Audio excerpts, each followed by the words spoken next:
The morning of October 7, 1943, USS Essex, Task Force 58. Flight Petty Officer, First Class Hiroshi Nishizawa, adjusted his flight goggles as his Mitsubishi A6M-0 fighter lifted off from the Coral runway at Rabaul. The 27-year-old ace, credited with 87 aerial victories, represented the pinnacle of Imperial Japanese Navy fighter pilot training. 2,000 hours of flight time, veteran of campaigns from Pearl Harbor to Guadalcanal, survivor of aerial battles that had claimed dozens of his squadron mates. Today's mission briefing had mentioned American carrier aircraft operating southwest of Bougainville. Intelligence reports described the usual mix of F4F Wildcats and SBD Dauntless dive bombers that Japanese pilots had been engaging for nearly 2 years. What the briefing had not mentioned, because Japanese intelligence services had failed to detect it, was the presence of 42 F6F Hellcat fighters aboard 3 American aircraft carriers positioned 60 miles off the Solomon Islands coast. Nishizawa's radio crackled with position reports from his squadron as 18-0 fighters climbed through 15,000 feet toward the reported location of American naval forces. The morning air was crystalline clear, visibility extending beyond 100 miles across the cobalt blue expanse of the Pacific. Perfect conditions for the type of aerial engagement that had established Japanese air superiority throughout the opening phases of the Pacific War. What Nishizawa could not know was that the aircraft climbing to meet him represented the culmination of 2 years of American industrial and tactical evolution. The Grumman F6F Hellcat, weighing nearly twice as much as his Zero, powered by a Pratt & Whitney R2800 double wasp engine, generating over 2,000 horsepower, armed with 650 caliber Browning machine guns capable of delivering 4,000 rounds per minute of armor-piercing incendiary ammunition. The first indication of enemy contact came at 22,000 feet as Lieutenant Commander David McCampbell, leading Fighting Squadron 15 from the USS Essex, spotted the ascending Japanese formation. 18 Zeros climbing in 3 divisions, their polished aluminum surfaces flashing in the morning sunlight like schools of silver fish moving through clear water. McCampbell keyed his radio transmitter, his voice cutting through the static that characterized long-range communications in the humid Pacific atmosphere. Bandits 12 o'clock high, 18 Zeros climbing fast, S-ing down for attack. The tactical situation that developed during the next 12 seconds would fundamentally alter Japanese perceptions of American fighter capabilities and mark the beginning of systematic aerial dominance that would continue for the remainder of the Pacific War. If you're enjoying this deep dive into the story, hit the subscribe button and let us know in the comments from where in the world you're watching from today. The Zero had dominated Pacific skies since December 7th, 1941, through a combination of exceptional maneuverability, extraordinary range, and pilot training that emphasized individual skill and aircraft handling precision. Japanese naval aviators underwent the most rigorous flight training program in the world, accumulating over 700 hours of flight time before assignment to operational squadrons. They practiced aerial gunnery until they could place bursts within target circles at ranges that American pilots considered impossible. Their aircraft, the Mitsubishi A6M-0, represented a design philosophy that prioritized agility and range over pilot protection and structural strength. Weighing only 6,500 pounds fully loaded, powered by a Nakajima Sakai radial engine, producing just over 1,000 horsepower, the Zero could outturn any American fighter while maintaining the fuel capacity necessary for missions extending over 800 nautical miles. Lieutenant Saburo Sakai, flying as section leader in Nishizawa's formation, had personally destroyed 64 American aircraft during 2 years of continuous combat operations. His tactical experience, accumulated through hundreds of aerial engagements, had taught him to recognize the specific performance characteristics of every American fighter type. The F4F Wildcat was tough but slow. The P-39 Airacobra was fast in level flight, but couldn't climb with a Zero. The P-40 Warhawk was adequate at low altitude, but became sluggish above 15,000 feet. What Sakai had never encountered was an American fighter that combined superior speed, climb rate, firepower, and structural strength in a single airframe designed specifically to exploit every tactical weakness the Japanese pilots had learned to avoid during 2 years of aerial warfare. The Hellcat represented a fundamental shift in American fighter design philosophy from defensive capability to offensive dominance. The aircraft's development had begun in June 1942 with analysis of a captured Zero fighter that had crashed on Akutan Island during the Dutch harbor raid. American engineers spent months studying Japanese design philosophy, identifying the compromises that enabled the Zero's exceptional performance while cataloging vulnerabilities that could be exploited through superior American industrial capability. The result was an aircraft that deliberately sacrificed the turning performance that characterized Japanese fighter design in favor of advantages that American pilots could exploit through proper tactical employment. The Hellcat's maximum speed of 443 miles per hour exceeded the Zero's top speed by 70 miles per hour. Its rate of climb approached 3,000 feet per minute compared to the Zero's 2,700 feet per minute. Most significantly, the Hellcat could maintain structural integrity during diving attacks at speeds that would destroy lighter Japanese aircraft. But speed and climb rate represented only part of the tactical equation. The Hellcat's 6 50 caliber machine guns, synchronized to create a devastating cone of fire, could deliver enough armor-piercing ammunition in a 2-second burst to disable any Japanese aircraft. The guns were mounted in the wings, eliminating the synchronization problems that reduced the rate of fire in engine-mounted weapons while providing a stable firing platform that enabled accurate gunnery at ranges previously considered extreme. Lieutenant Commander McCampbell, with 11 confirmed victories achieved while flying the F4F Wildcat, understood exactly how to exploit the Hellcat's performance advantages against Japanese tactical doctrine. Instead of engaging in the turning dogfights that favored Zero maneuverability, McCampbell had developed coordinated attack tactics that used the Hellcat's speed and firepower to achieve decisive results before Japanese pilots could bring their advantages to bear. The engagement began at 21,000 feet as McCampbell led his division in a high-speed diving attack against the climbing Zero formation. The Hellcats, building airspeed rapidly in their descent, approached 400 miles per hour as they converged on the Japanese aircraft. At 600 yards, McCampbell opened fire with a concentrated burst that lasted exactly 12 seconds. The 6 50 caliber guns, each firing at a rate of 800 rounds per minute, delivered nearly 1,000 armor-piercing incendiary rounds during the engagement.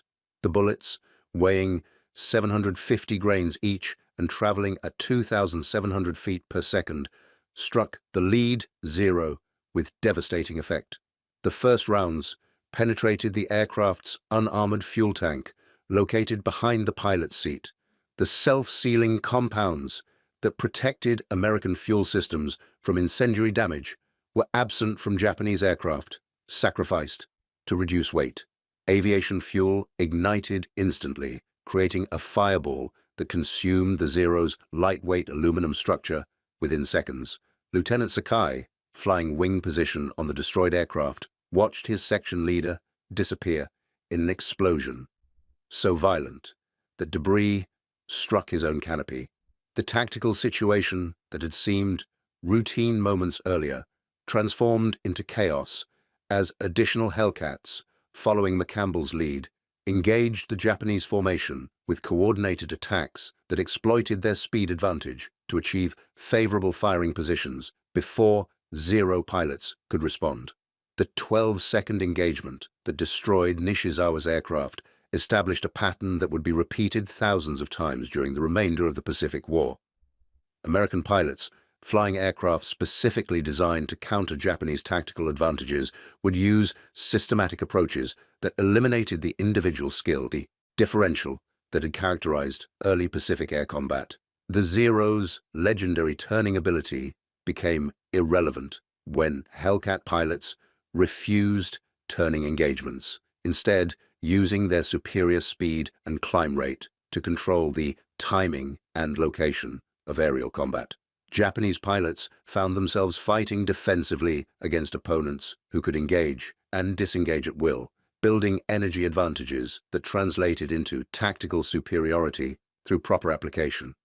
Flight Petty Officer Nishizawa's Zero, struck by concentrated 50 caliber fire during the opening seconds of the engagement, began trailing black smoke as engine coolant mixed with aviation fuel created the distinctive signature of aircraft under attack.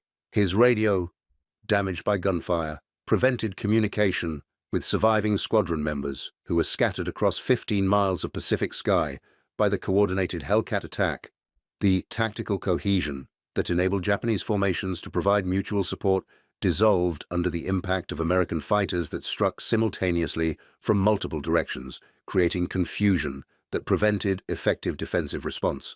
Individual Zero pilots, trained in the tradition of aerial samurai combat, found themselves isolated against opponents who fought as coordinated teams with predetermined tactical roles. Lieutenant Sakai, attempting to assist his squadron leader, turned his Zero toward the attacking Hellcats, only to discover that the American aircraft could accelerate away from any pursuit while maintaining enough energy to climb back to altitude for subsequent attacks. The fundamental tactical framework that had governed Pacific air combat since Pearl Harbor was collapsing under the weight of American technological and doctrinal superiority.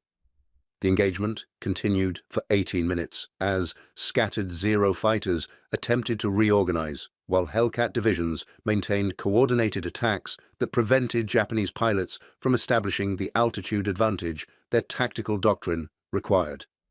Radio frequencies became saturated with position reports and emergency transmissions as nearly 40 aircraft maneuvered for advantage across a combat area that stretched over 20 miles. McCampbell, directing the American attack through tactical radio communications that enabled real-time coordination between widely separated aircraft, achieved his second victory when another Zero, attempting to climb away from pursuing Hellcats, presented a perfect target for deflection shooting. The Japanese pilot, flying at maximum climb angle to gain altitude, reduced his airspeed below 150 miles per hour, slow enough that McCampbell's diving Hellcat could maintain firing position for the 3 seconds required to place fatal hits. The concentrated firepower that characterized Hellcat gunnery proved devastating against Japanese aircraft designed without pilot armor or self-sealing fuel systems. 50 caliber armor-piercing, incendiary ammunition, originally developed for ground attack missions against lightly armored vehicles, penetrated Zero aluminum structure as though it were paper, creating internal damage that disabled aircraft even when vital systems were not directly hit. Lieutenant Sakai's attempts to coordinate defensive maneuvers through hand signals necessitated by radio equipment damage demonstrated the communication disadvantages that plagued Japanese fighter operations. American pilots maintained continuous radio contact that enabled tactical coordination impossible with Japanese equipment standards, allowing Hellcat formations to concentrate firepower against selected targets while maintaining mutual support throughout extended engagements. The psychological impact of systematic defeat began to manifest as surviving Zero pilots realized they were fighting aircraft that exceeded Japanese performance in crucial areas, while being flown by pilots whose tactical methods neutralized traditional Japanese advantages. The confidence that had characterized Imperial Japanese Navy fighter operations since the war began eroded under repeated encounters with American fighters that refused to engage on terms that favored Japanese aircraft and pilot training. By the time the last Zero fighters broke contact and withdrew toward Rabaul, 8 Japanese aircraft had been confirmed destroyed with no American losses. McCampbell's tactical leadership during the engagement demonstrated the effectiveness of coordinated attack methods that exploited Hellcat performance advantages while minimizing exposure to Japanese counterattack. The 12-second engagement that opened the battle established tactical principles that would guide American fighter operations throughout the remainder of the Pacific campaign. The intelligence reports that reached Japanese air bases throughout the Solomon Islands during the following weeks carried detailed analyses of American fighter performance that contradicted fundamental assumptions about enemy capabilities. Zero pilots returning from encounters with Hellcat formations, described aircraft that combined exceptional speed with devastating firepower, flown by pilots who demonstrated tactical coordination that suggested comprehensive doctrinal evolution.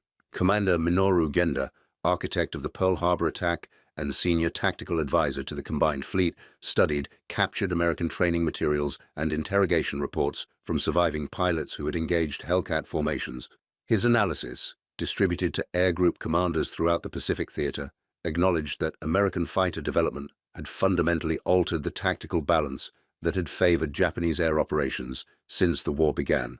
The F6F Hellcat represented more than technological advancement. It embodied a systematic approach to aerial warfare that treated individual aircraft as components of larger weapon systems designed to achieve air superiority through coordinated operations rather than individual pilot skill. Japanese fighter doctrine, based on centuries-old samurai traditions that emphasized personal combat prowess, proved inadequate against opponents who approached air combat as an engineering problem, requiring systematic solutions. The training programs that had produced pilots like Nishizawa and Sakai, emphasizing individual excellence and aircraft handling precision, could not be rapidly modified to address the tactical challenges posed by American coordination and technological superiority. Japan's industrial capacity, already strained by global commitments, lacked the resources necessary to develop aircraft that could match Hellcat performance while maintaining the production rates required to replace mounting losses. Most significantly, the experienced pilot cadre that had established Japanese air superiority was being systematically eliminated by encounters with American fighters that achieved favorable exchange rates through superior tactics and equipment. Each veteran pilot lost represented hundreds of hours of training and combat experience that could not be replaced within the time constraints imposed by American industrial production and tactical evolution. The strategic implications extended beyond immediate tactical considerations to fundamental questions about Japan's ability to maintain defensive operations against American forces that had achieved comprehensive air superiority through systematic application of technological and doctrinal advantages. The 12-second engagement that destroyed Flight Petty Officer Nishizawa marked the beginning of Japanese recognition that the air war in the Pacific had entered a new phase characterized by American dominance that would prove decisive in subsequent operations. November 15th, 1943, Rabaul Airfield, New Britain. The morning briefing that assembled surviving pilots from the 253rd Kokutai carried an unprecedented level of detail about American fighter capabilities and tactical methods. Commander Tadashi Nakajima, recently assigned to analyze combat reports from units that had engaged F6F Hellcat formations, presented evidence that challenged every assumption about American fighter development that had guided Japanese tactical doctrine since the war began. Gun camera footage from surviving Zero fighters revealed American aircraft that could maintain firing positions for extended periods, while Japanese pilots performed maximum performance turns that had previously been sufficient to evade enemy attack. The film showed Hellcats achieving deflection shots at ranges and angles that exceeded known American gunnery capabilities, suggesting improvements in pilot training and aircraft gun sight technology that Japanese intelligence services had failed to detect. If you find this story engaging, please take a moment to subscribe and enable notifications. It helps us continue producing in-depth content like this. The statistical analysis that accompanied Nakajima's briefing painted a picture of systematic Japanese defeat that contradicted 2 years of air superiority established through pilot skill and Zero performance. During the previous month, encounters with Hellcat formations had resulted in Japanese loss ratios exceeding 4-to-1 compared to the favorable exchange rates that had characterized earlier Pacific air combat. The numbers represented more than tactical setbacks. They indicated fundamental changes in American fighter doctrine that had transformed individual aircraft into components of coordinated weapon systems designed to achieve air superiority through systematic application of overwhelming force rather than individual pilot prowess. Lieutenant Tetsuzo Iwamoto, credited with 43 confirmed victories during 18 months of continuous combat operations, studied the tactical diagrams that illustrated American attack patterns recorded during recent engagements. The coordinated approaches demonstrated by Hellcat formations revealed planning and execution that treated air combat as team warfare requiring predetermined tactical roles rather than individual responses to developing situations. The American pilots appeared to communicate continuously during engagements, sharing tactical information that enabled real-time coordination between aircraft separated by miles of airspace. Japanese radio equipment, designed to minimize weight and electrical power consumption, lacked the range and clarity necessary for similar tactical coordination, forcing Zero pilots to rely on visual signals that became impossible during high-speed maneuvering. More disturbing than tactical coordination was evidence of American gunnery effectiveness that exceeded anything Japanese pilots had previously encountered. The concentrated firepower of 650 caliber machine guns, synchronized to create convergent fire patterns, could disable Japanese aircraft with burst durations that lasted only seconds. Zero fighters, designed without pilot armor or self-sealing fuel systems, proved catastrophically vulnerable to American ammunition that had been specifically developed for anti-aircraft applications. Captain Saburo Sakai, recovering from injuries sustained during his encounter with McCampbell's Hellcat formation, provided detailed testimony about American fighter performance that challenged fundamental assumptions about enemy capabilities. The Hellcats he had engaged demonstrated climbing performance that exceeded Zero's specifications while maintaining structural integrity during diving attacks at speeds that would destroy lighter Japanese aircraft. Most significantly, the American pilots had refused to engage in turning dogfights that would have favored Japanese maneuverability advantages. Instead, they employed systematic attack patterns that exploited Hellcat speed and firepower while minimizing exposure to Japanese counterattack. The tactical discipline demonstrated by American formations suggested training programs that emphasized coordinated operations over individual skill development. The psychological impact of these revelations extended beyond immediate tactical considerations. Japanese pilot training, based on centuries-old traditions that emphasized individual excellence and personal combat prowess, had produced aviators who approached air combat as artistic expression, requiring intuitive responses to rapidly changing situations. The systematic American approach treated aerial warfare as engineering problem, requiring coordinated solutions that maximized technological advantages. Commander Nakajima's analysis identified specific tactical modifications that might improve Japanese survival rates against Hellcat formations, but his recommendations acknowledged that aircraft performance limitations prevented effective implementation of defensive measures.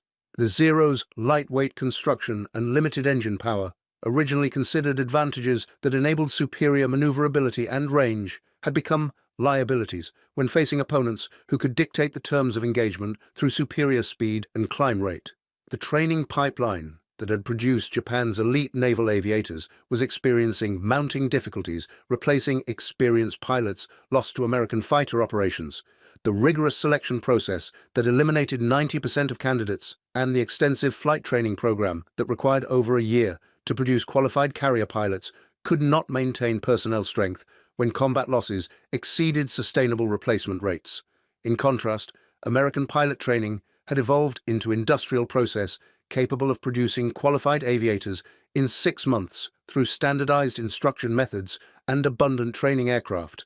American naval aviation training commands were graduating over 500 pilots monthly compared to Japan's maximum production rate of 50 pilots per month, creating a numerical advantage that compounded the technological superiority of American aircraft. December 3rd, 1943. Aboard USS Yorktown, Task Force 58. Lieutenant Alexander Vratsiu studied the intelligence briefing that detailed Japanese fighter concentrations at Kwajalein Atoll, the target for tomorrow's carrier strike. The 23-year-old pilot, recently assigned to Fighting Squadron 16, represented the new generation of American aviators who had completed their training on Hellcat aircraft rather than transitioning from earlier fighter types.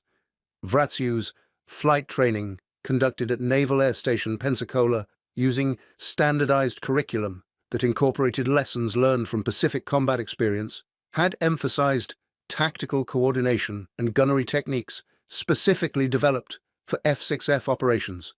Unlike earlier American pilots who had learned combat tactics through trial and error against experienced Japanese opposition, WWII arrived in the Pacific with systematic knowledge of Hellcat capabilities and proven methods for exploiting American technological advantages.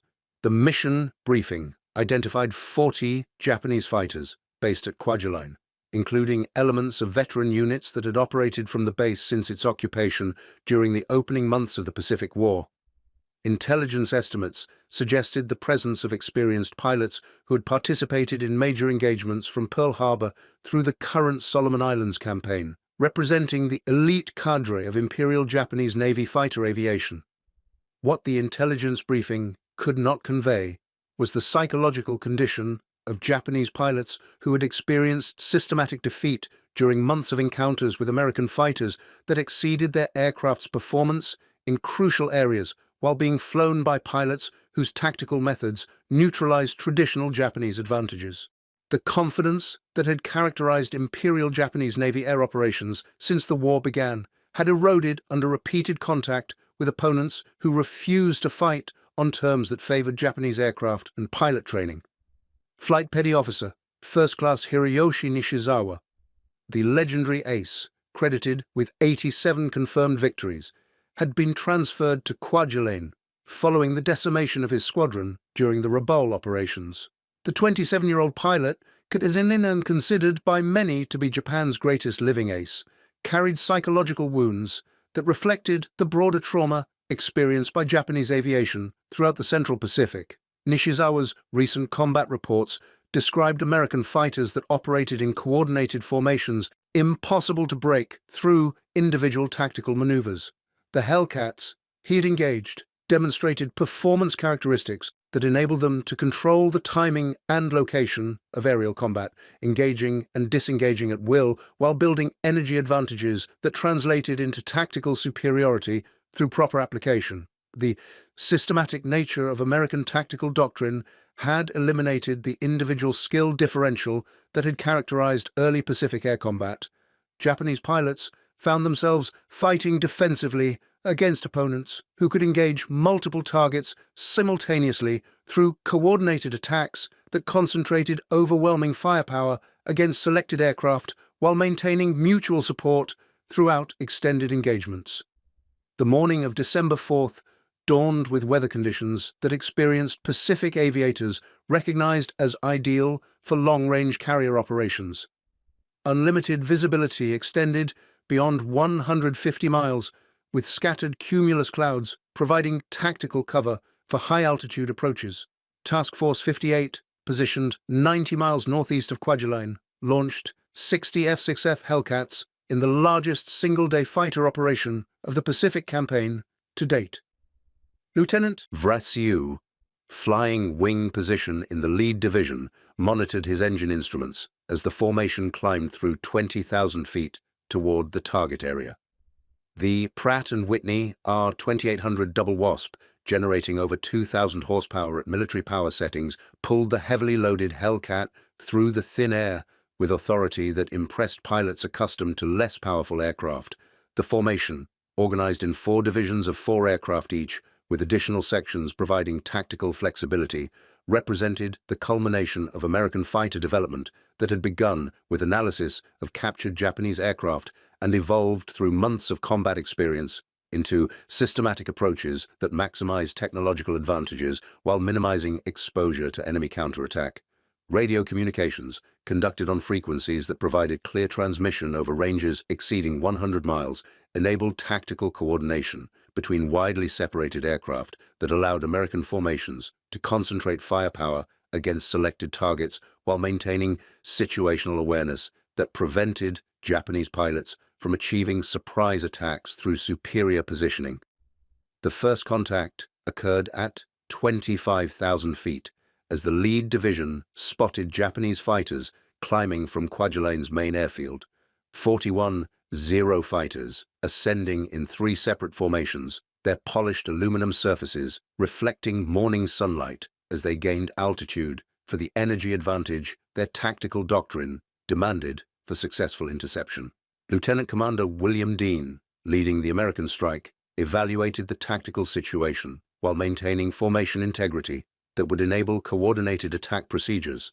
The Japanese aircraft, climbing in loose formations that provided individual pilots with maneuvering flexibility, represented targets for systematic engagement that could be addressed through predetermined tactical responses. Hellcats were going through them, Dean transmitted, pushing his aircraft into a shallow diving attack that built airspeed rapidly while maintaining enough altitude to retain energy for subsequent maneuvers. The formation followed in line abreast, 24 aircraft presenting a wall of firepower capable of delivering over 15,000 rounds per minute of 50 caliber ammunition against any Japanese formation that accepted the challenge of frontal engagement. The collision of tactical philosophies occurred at 23,000 feet, with closure rates exceeding 700 miles per hour as 60 aircraft converged in the crystalline Pacific air. Dean's guns opened at 700 yards, his 650 caliber machine guns creating a cone of armor-piercing incendiary ammunition that bracketed the lead Zero's engine compartment with mathematical precision. The Japanese pilot, committed to his own attack run, returned fire with 20mm cannon and 7.7mm machine guns that created tracers arcing through empty space between the converging aircraft. The engagement lasted 8 seconds before the Zero's unarmored fuel tank, struck by multiple 50 caliber rounds, exploded in a fireball that marked the beginning of systematic destruction that would continue for 37 minutes. Lieutenant WWII, maintaining position on Dean's wing, selected a Zero, attempting to turn inside the American attack formation. His tactical training had emphasized the precise moment when Japanese maneuverability advantages became liabilities, specifically when Zero pilots executing maximum performance turns reduced their airspeed below the threshold necessary to avoid American pursuit. WWII's guns fired for 3 seconds, delivering enough ammunition to sever the Zero's port wing at the root. The Japanese aircraft, its control surfaces destroyed, tumbled earthward through 23,000 feet of Pacific sky, while its pilots struggled with flight controls that would not respond to desperate inputs. The engagement expanded rapidly as additional Japanese formations joined the battle, creating a 3-dimensional combat area that stretched across 20 miles of airspace above the Marshall Islands. Radio frequencies became saturated with position reports and tactical calls as nearly 100 aircraft maneuvered for advantage in aerial combat that exceeded anything previously recorded in Pacific theater operations. Japanese pilots, trained in individual combat techniques that emphasized aircraft maneuverability and personal skill, found themselves facing systematic opposition that treated air warfare as coordinated team sport, requiring predetermined tactical roles and real-time communication between widely separated aircraft. The tactical cohesion that enabled effective defensive response dissolved under American attacks that struck simultaneously from multiple directions. Flight Petty Officer Nishizawa, leading a section of 4 Zero fighters attempting to establish position for attack against American dive bombers, expected to follow the fighter sweep, encountered tactical coordination that defied everything his combat experience had taught him about American fighter capabilities. 6 Hellcats, operating as 3 coordinated pairs, engaged his formation through high-speed attacks that exploited their superior diving performance to achieve firing positions before Japanese pilots could bring their maneuverability advantages to bear. The American aircraft struck in sequence, each pair engaging different targets while maintaining mutual support that prevented effective Japanese counterattack. Nishizawa's wingman disappeared in an explosion that left debris scattered across a mile of airspace, victim of concentrated 50 caliber fire that had penetrated his Zero's fuel system with devastating effect. The psychological impact of watching experienced pilots destroyed by American gunnery that exceeded anything previously encountered created doubt within Japanese formations that had never experienced comprehensive tactical defeat on such a massive scale. The systematic nature of American success became apparent as individual engagements developed according to patterns that suggested extensive planning and rehearsal. Hellcat pilots communicated continuously during combat, sharing tactical information that enabled real-time adjustments to changing situations while maintaining formation integrity that maximized their firepower advantages. Japanese radio communications, hampered by equipment limitations and tactical doctrine that emphasized individual initiative over coordinated response, could not match American information sharing that transformed separate aircraft into components of larger weapon systems designed to achieve air superiority through overwhelming application of technological advantages. Lieutenant WWII achieved his second victory when a Zero, attempting to climb away from pursuing Hellcats, presented a perfect target for deflection shooting. The Japanese pilot, flying at maximum climb angle to gain altitude advantage, reduced his airspeed to less than 140 miles per hour, slow enough that WWII's diving Hellcat could maintain firing position for the 4 seconds required to place fatal hits. The concentrated firepower that characterized Hellcat operations proved devastating against Japanese aircraft that lacked pilot armor and self-sealing fuel systems. 50 caliber armor-piercing incendiary ammunition traveling at muzzle velocities exceeding 2,700 feet per second created internal damage that disabled aircraft even when vital systems were not directly struck. Flight Petty Officer Nishizawa, his Zero damaged by American gunfire that had destroyed his radio and punctured his fuel tank, attempted to withdraw from the engagement area while maintaining enough altitude to reach friendly territory. The tactical situation had deteriorated beyond anything his extensive combat experience had prepared him to handle, with American fighters controlling every aspect of aerial combat through systematic application of superior performance and coordinated tactics.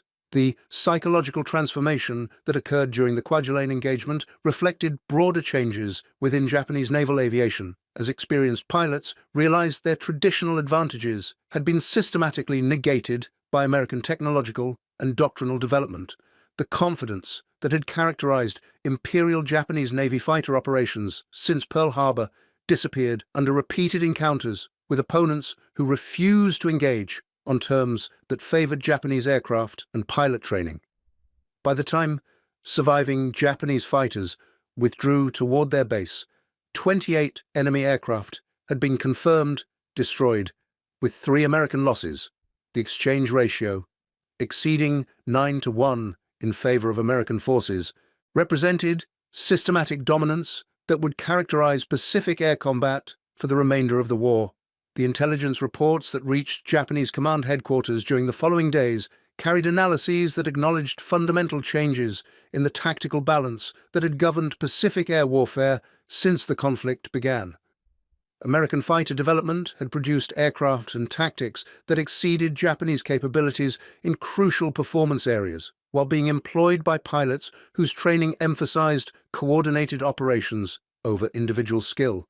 The strategic implications extended beyond immediate tactical considerations to questions about Japan's ability to maintain effective air operations against American forces that had achieved comprehensive superiority through systematic application of industrial and technological advantages that Japanese military production could not match within acceptable time constraints.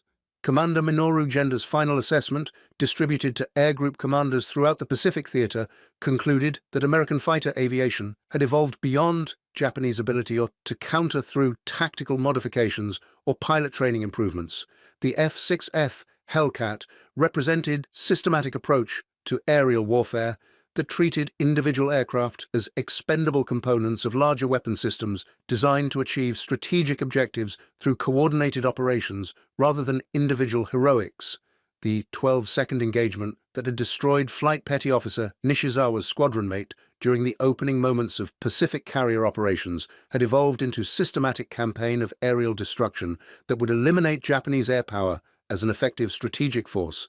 The terror that Japanese pilots experienced when confronted by Hellcat formations reflected their recognition that the era of Zero dominance had ended permanently, replaced by American air superiority that would prove decisive in subsequent Pacific operations. January 18, 1944, Truk Lagoon, Caroline Islands, the combined fleet's most heavily defended anchorage prepared to receive the largest concentration of American carrier aircraft ever assembled for a single operation. Task Force 58, comprising 9 aircraft carriers with over 400 F6F Hellcats, approached the Japanese stronghold with tactical confidence born from months of systematic victory against enemy air forces throughout the Central Pacific. Admiral Raymond Spruance, commanding the American task force, had received intelligence estimates suggesting the presence of over 300 Japanese aircraft based throughout the Truk complex, including veteran fighter units that represented the last concentration of experienced Imperial Japanese Navy pilots capable of mounting coordinated resistance against American carrier operations. The strategic significance of Truk extended beyond its value as a naval base to its symbolic importance as the Gibraltar of the Pacific, the heavily fortified position that protected Japanese communications between the home islands and southern Pacific territories. The systematic destruction of Truk's air defenses would demonstrate American capability to strike any target within Japanese defensive perimeter, while eliminating the last major concentration of enemy fighter aircraft capable of threatening American naval operations. Flight Petty Officer, First Class, Tetsuzo Iwamoto, recently transferred to Truk following the destruction of his previous squadron during the Marshall Islands campaign, understood the psychological condition of Japanese pilots who would face tomorrow's American attack. Months of systematic defeat had eroded the confidence that had characterized Imperial Japanese Navy aviation since the war began, replacing tactical aggressiveness with defensive attitudes that reduced combat effectiveness against opponents who controlled the initiative through superior performance and coordination. Iwamoto's combat experience, accumulated during 22 months of continuous operations against American forces, provided intimate knowledge of enemy tactical development that had transformed individual fighter aircraft into components of coordinated weapon systems designed to achieve air superiority through overwhelming application of technological advantages rather than individual pilot skill. The F6F Hellcat formations he had engaged during recent operations demonstrated tactical coordination that eliminated the performance differential that had favored Japanese pilots during earlier phases of the Pacific campaign. American aviators flying aircraft that exceeded zero capabilities in speed, climb rate, firepower, and structural strength employed systematic attack methods that exploited every technological advantage while minimizing exposure to Japanese counterattack. The morning briefing that assembled surviving Japanese pilots from units throughout the Truk complex carried unprecedented detail about American carrier operations and tactical methods that had achieved systematic dominance throughout the Central Pacific. Intelligence estimates suggested the presence of over 400 enemy fighters among the approaching task force, representing concentrated firepower that exceeded Japanese defensive capabilities by margins that made successful resistance problematic. Commander Zenji Abe, recently assigned to coordinate Truk's air defenses, presented tactical recommendations that acknowledged Japanese inability to achieve favorable exchange rates against Hellcat formations through conventional fighter operations. His analysis suggested dispersal tactics that might minimize losses while preserving experienced pilots for future operations, effectively conceding air superiority to American forces in exchange for personnel survival. The psychological impact of such defensive planning reflected the broader transformation within Japanese naval aviation as tactical doctrine evolved from offensive operations designed to achieve air superiority toward defensive measures intended to minimize losses against opponents who could not be effectively engaged through traditional methods. February 17, 1944, dawn approached Truk Lagoon with weather conditions that American meteorologists had predicted would provide ideal visibility for large-scale air operations. Task Force 58, positioned 90 miles northeast of the Japanese stronghold, began launching aircraft at 0630 hours in the most massive carrier strike operation conducted during the Pacific War to date. Lieutenant Alexander Vratsiu, now credited with 8 confirmed victories achieved during 3 months of Hellcat operations, led his division toward Truk's main airfield as part of a 400 aircraft strike that included fighters, dive bombers, and torpedo planes coordinated to achieve maximum destruction of Japanese air and naval forces concentrated within the lagoon. The formation, climbing through morning air so clear that individual buildings were visible from 40 miles, represented the culmination of American carrier aviation development that had begun with inadequate aircraft and defensive tactics, but had evolved through systematic analysis and technological advancement into offensive capability that could strike any target within enemy territory. Radio communications, conducted on frequencies that provided clear transmission across the extended operating area, enabled tactical coordination between aircraft separated by dozens of miles while maintaining real-time information sharing that allowed formation leaders to adjust tactical plans based on developing situations rather than predetermined strike assignments. The first Japanese fighters appeared at 28,000 feet as 41-0 aircraft, representing every operational fighter at Truk, climbed desperately toward the approaching American formation. The Japanese pilots, flying aircraft that had been modified with additional armor and self-sealing fuel tanks in response to Hellcat firepower, carried the psychological burden of months of systematic defeat that had eliminated their tactical confidence. Lieutenant Commander William Dean, directing the American fighter sweep, evaluated the ascending Japanese formation through tactical analysis that treated enemy aircraft as components of a defensive system that could be systematically dismantled through coordinated attack procedures. The Zeros, climbing in loose formations that provided individual maneuvering flexibility, represented targets for predetermined tactical responses that had been refined through months of successful combat operations. Hellcats, going down, Dean transmitted, leading 60 F6F fighters in a coordinated diving attack that exploited their superior speed and firepower to engage Japanese aircraft before enemy pilots could achieve the altitude advantage, their tactical doctrine, required for successful defensive operations. The engagement that developed above Truk Lagoon exceeded every previous Pacific air battle in terms of aircraft numbers, tactical coordination, and systematic destruction of enemy forces.